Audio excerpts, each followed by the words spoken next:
Les produits d'épargne retraite vont être largement toilettés dans le cadre du projet de loi Pacte, porté par le ministre de l'économie Bruno Le Maire. Alors il y a essentiellement deux objectifs.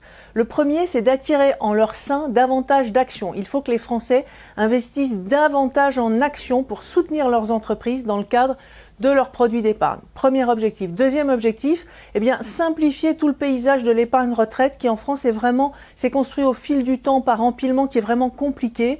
L'idée étant désormais que quel que soit son statut, qu'on soit salarié, chef d'entreprise, indépendant, qu'on puisse vraiment transférer ses produits d'épargne retraite d'une formule à une autre. Alors pour ça, que veut faire le gouvernement? Il veut simplifier tous ces produits d'épargne retraite, pas vraiment les fusionner, mais en tout cas les rapprocher le plus possible avec un objectif final, c'est de parvenir à deux produits au total, un pour la retraite individuelle, un pour la retraite qui se constitue dans le cadre de l'entreprise. Alors la retraite individuelle d'abord, c'est quoi? Ce sont les fameux PERP, les plans d'épargne retraite populaires, que tout le monde peut souscrire. Et puis ce sont aussi les contrats Madelin qui sont des produits d'épargne retraite pour les indépendants. Ces deux produits-là, on va les rapprocher. Alors qu'est-ce qui les différencie aujourd'hui, ces deux produits, le PERP et le Madelin?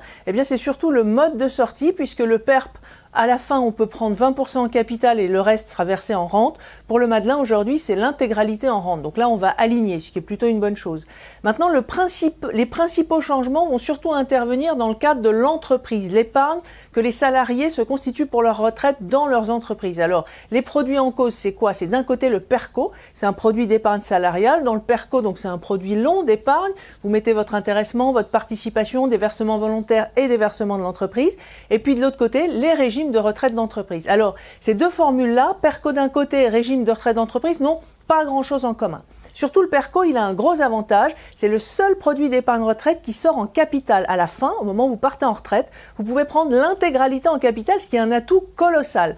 Et le PERCO, il a un deuxième avantage, c'est en cours de vie du PERCO, vous pouvez débloquer votre épargne pour acheter votre résidence principale, ce qui est impossible dans le cadre des plans de retraite d'entreprise. Plan de retraite d'entreprise, vous sortez nécessairement en rente à la fin et vous ne pouvez pas débloquer pour l'achat de votre résidence principale. Et alors le problème, c'est que ce projet de loi de Pacte, il prévoit de faire converger les deux et donc d'enlever ces possibilités au PERCO. Donc dorénavant, le PERCO ne sortirait plus en capital et vous ne pourriez plus débloquer votre épargne pour acheter votre résidence secondaire.